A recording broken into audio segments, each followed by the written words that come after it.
good morning, or afternoon, or evening, or night, whenever you watch this, because I was told we don't usually greet people, we just say hey, and hey is very informal. So, good morning, slash afternoon, slash evening, slash night, depending on the time zone you're in. For the people who are watching us from across the waters, yes, I'm talking about that small Kariba there, Kari now. What a dugu hi. Anyway.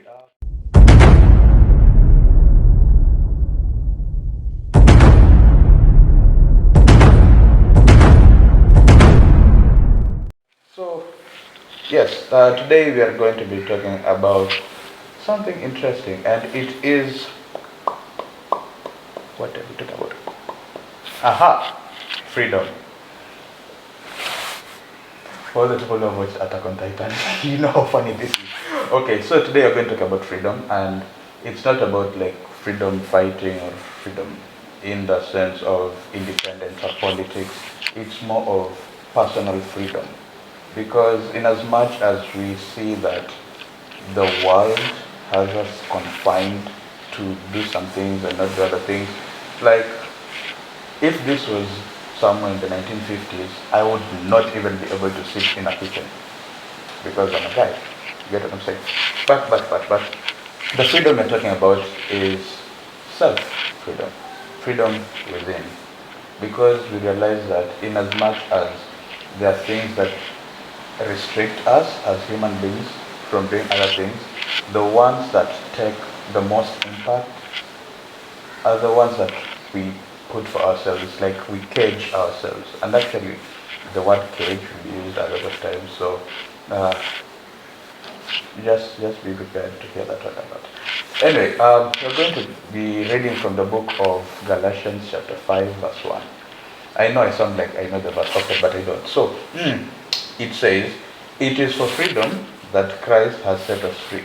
Stand firm then, and do not let yourselves be burdened again by glorious purpose, by a yoke of slavery." Yes, Galatians 5:1. You can write that down, and you can use it whenever you're feeling burdened. Yes, and this is very interesting because it's not so that you cannot be burdened or so that you cannot burden yourselves. It's so that you cannot burden yourselves again. That means probably these guys have already done it the first time, and us as human beings, we do that a lot of times actually. And we can use an example from the Bible.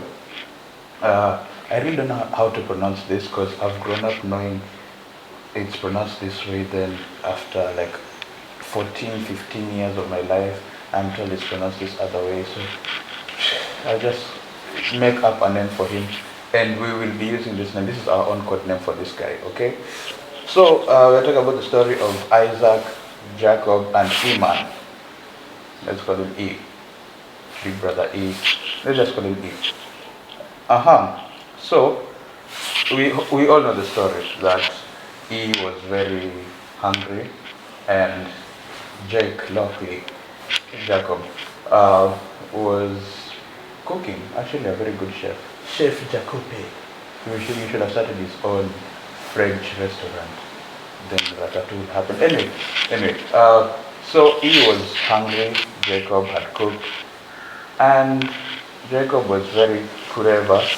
He decided to negotiate. That was where businessmen and conmen came from, the seed of Jacob. So the negotiations began. I'll give you food if you give me a birthright. It doesn't make sense. But he was so hungry. You know, he was like a big man, high metabolism, very alien type. He needed food. And he was like, you know what, have it. Like a cooler soup. I don't know if he wasn't vegetarian because. So, kunywa soup hivi, manyama. All this talking is making me hungry. Anyway, so after that happened, he got very angry at, depending on the English you speak. But since my boy Stephen Grant told me to speak British English, angry with Jacob and wanted to kill him. He actually said it himself. Where was it? Yes. this way said in verse 41 of Genesis chapter 27, the days of mourning for my father are near, then I will kill my brother Jacob. That was his main plan. But then, here's what his father told him. Your dwelling will be away from the earth's richness. That means he'll be, okay, can't say caveman, he'll be like a hunter, big for example. Oh my goodness, why am I running out of examples? Somebody from Egypt, I guess. Not as in Egypt, the place, as in, you get what I'm saying, the wilderness. Somebody who's far from civilization. Like those guys who live in Alaska, yes. So he was living in the Alaska of Israel, I guess. So you'll be away from earth's richness, away from the dew of heaven above, definitely the desert. You will live by the sword and you will serve your brother. That means something. You're supposed to say that means, then I didn't know what to say.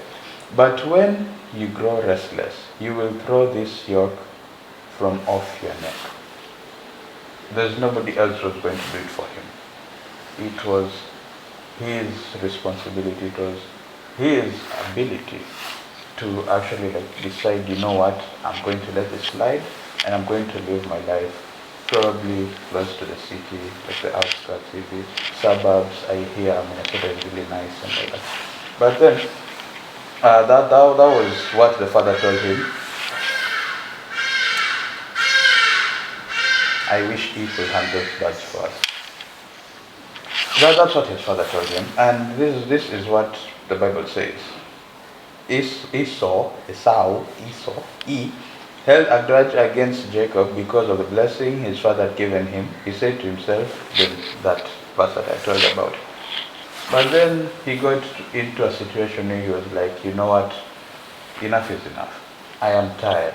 Whatever would happen, I'm taking this yoke off, and I will not let that bother me. So he removed himself from the cage of hatred, if you can call it that. And when Jacob finally came to see him years later, in Jacob's mind he was like, oh, this guy still wants to kill me, oh my goodness, I'm in danger, what am I supposed to do? But then, what did he do? He was like, come, brother, come and join us for a feast, or something, I don't know. Whatever the Michael sons will do when they see each other after a long time, apart from fighting. Yes, so that's what he did, and the whole story changed from there. The whole dynamic of him just living in hatred and probably not seeing as much as he could see with his life because of that. I don't think you get my point. I hope my point comes across. It's that we put cages for ourselves and we don't go further in whatever aspect we have caged ourselves in. Much better. So, we're going to talk about the 4 cages that affect us in this current day and age. Actually, also a cage of hatred can affect us, but that's not what's in the script. The script is So, cage 1, the cage of experience. Something that you've gone through that is supposed to put you down. Something that you're like, why does this always keep happening to me? Why do I always fail this test? It always happens that wakati ninasimama darasani, that's when mwalimu anapita nje, then naitwa stuff from things like those. If you are in a 844 system, you understand things like those. And these cages really hurt us because we would be afraid to take a step because of something that we have experienced in the past. It's like you fell when riding a bicycle when you were young, and you're like, I will never ride a bicycle in my whole life.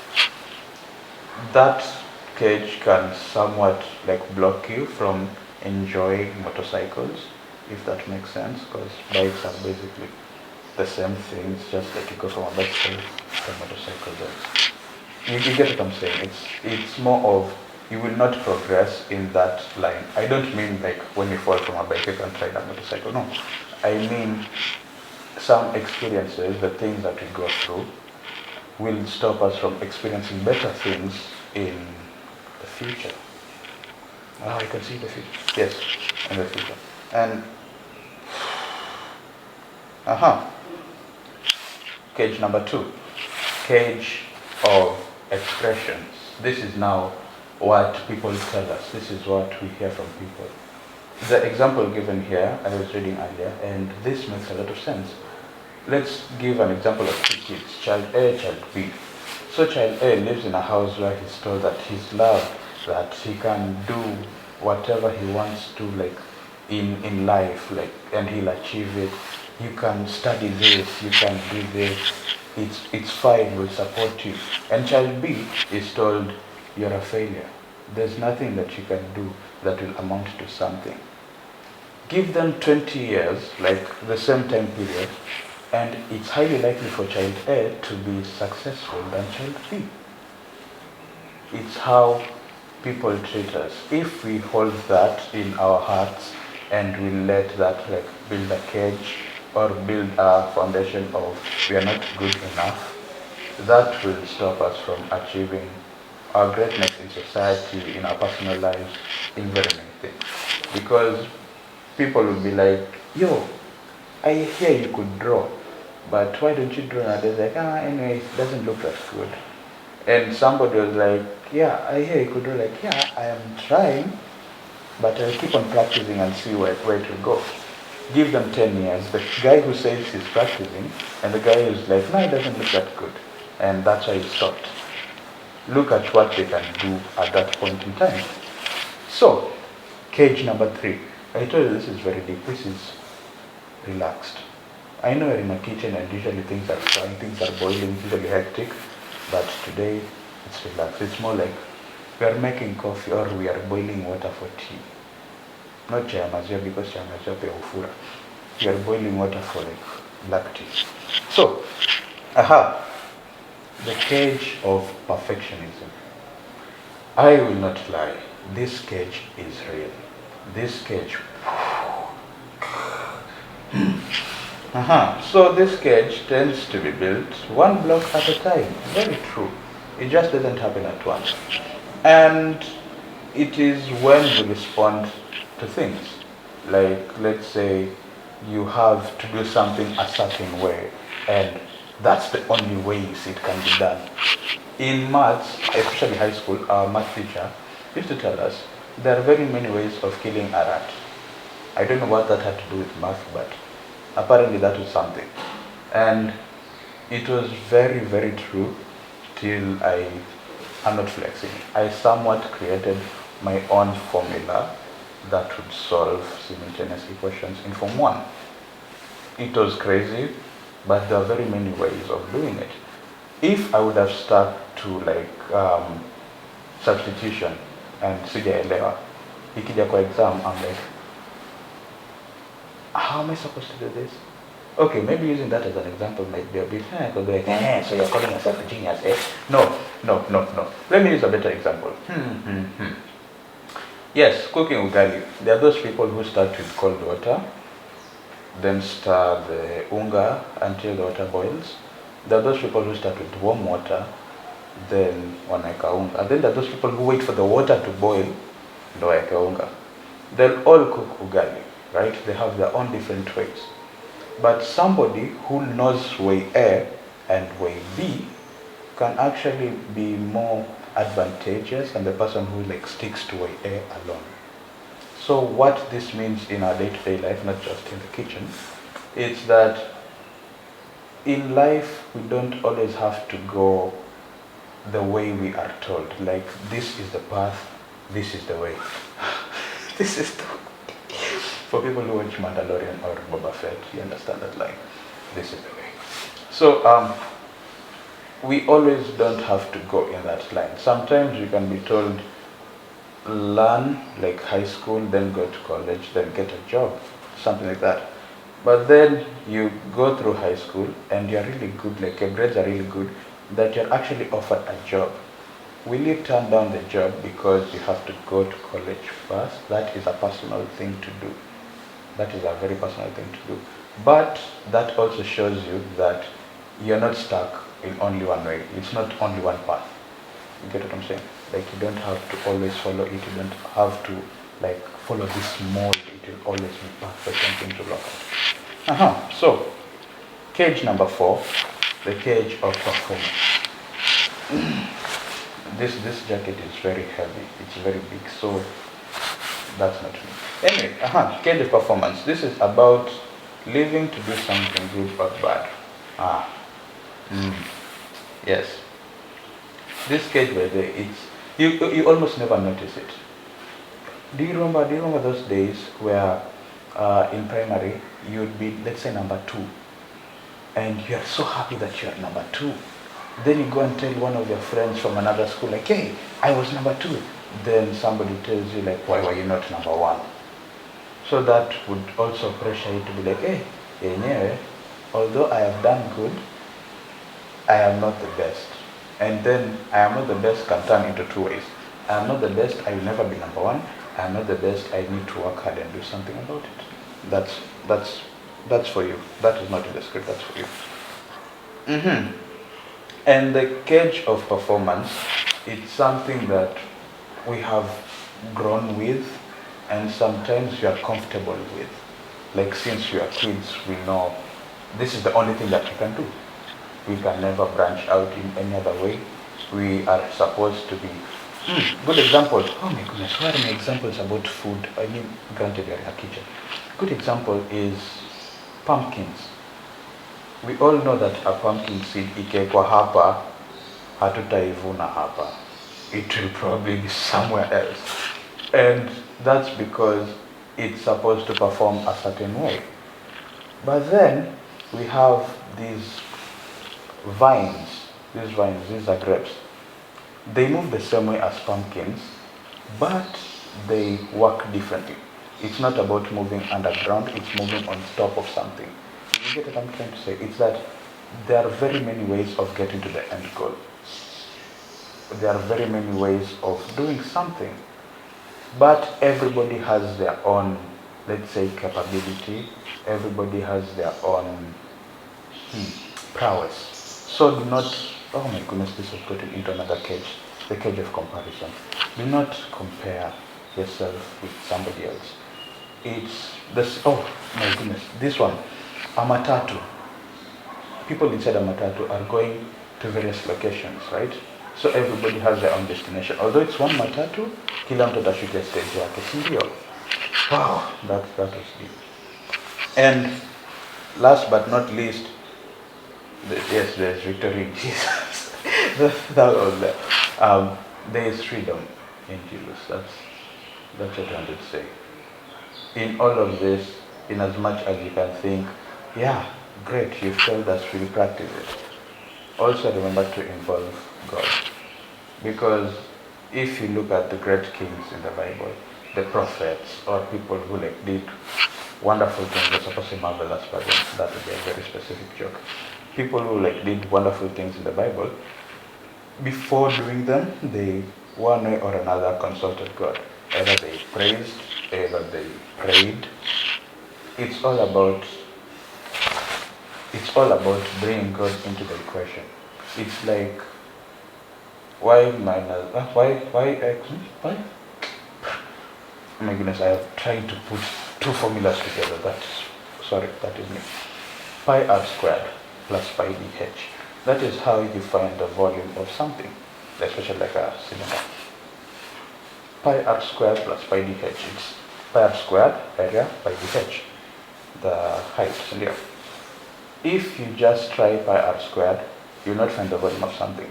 Involve pi dh to find the volume of something so it can be complete. Thank you for watching 1320 in the kitchen. And now we are going to pray.